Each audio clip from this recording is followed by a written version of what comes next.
Membangun struktur yang tidak tergoncangkan jilid 3 dengan judul Apakah Kekekalan Itu Nyata? 2 Korintus 4 ayat 18 mengatakan, sebab kami tidak memperhatikan yang kelihatan melainkan yang tak kelihatan. Karena yang kelihatan adalah sementara, sedangkan yang tak kelihatan adalah kekal. Hal yang terlihat bersifat sementara. Segala sesuatu yang terlihat dalam hidup ini, semua itu hanyalah sementara. Di dunia ini ada 3 berhala yang paling dipuja oleh manusia, meski ketiganya hanya bertahan untuk waktu yang sangat singkat, namun tetap diminati. Ketiganya adalah kekayaan, kesenangan, dan kemasyhuran. Padahal semua itu akan lenyap tanpa sisa. Begitu pula dengan rasa sakit, kesengsaraan, kesedihan, dan air mata. Semua yang kita derita di sini akan juga segera lenyap dan sirna. Bahkan istana yang paling megah sekalipun pada akhirnya akan runtuh. Tumpukan harta yang paling mahal akan hancur menjadi debu. Kota yang paling megah pun akan menjadi puing-puing berserakan. Kesenangan duniawi yang paling indah sekalipun juga akan segera berakhir.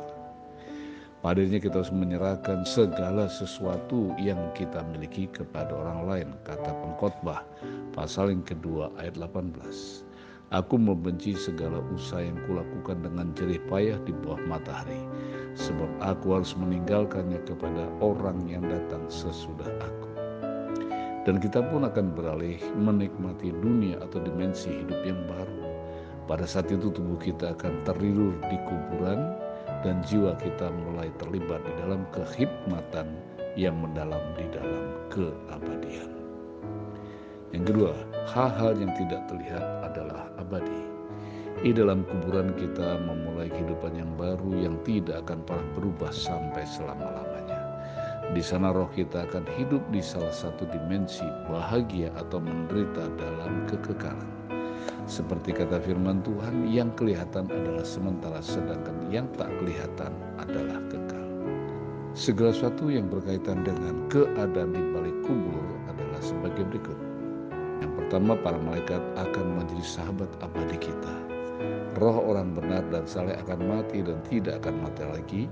Di sana tidak ada perpisahan, ranjang kematian, kuburan, kekosongan yang menyedihkan, atau kehilangan yang disebabkan oleh kepergian orang yang sangat dicintai.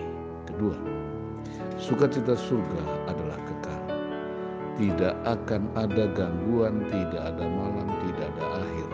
Di surga segalanya akan abadi, dan dia yang masuk ke sana akan memiliki kebahagiaan yang kekal dan tidak akan berlalu. Yang ketiga, sebaliknya neraka adalah tempat celaka yang abadi. Di neraka kesedihan dan kesengsaraan tidak akan pernah berhenti. Jiwa manusia yang tidak akan pernah mati, tubuhnya yang dibangkitkan diserahkan kepada kebangkitan yang terkutuk. Ingat, setiap orang pasti akan meninggal, cepat atau lambat. Kita semua akan terlibat dengan realita yang tidak berubah dan abadi dari hal-hal yang tidak terlihat ini. Saya akhiri dengan closing statement. Betapa bodohnya jika kita menjadikan dunia sebagai bagian utama kita dan memusatkan perhatian kita kepada hal-hal yang fana ini. Closing statement yang kedua, juga betapa bodohnya untuk sangat terpengaruh oleh pencobaan hidup ini.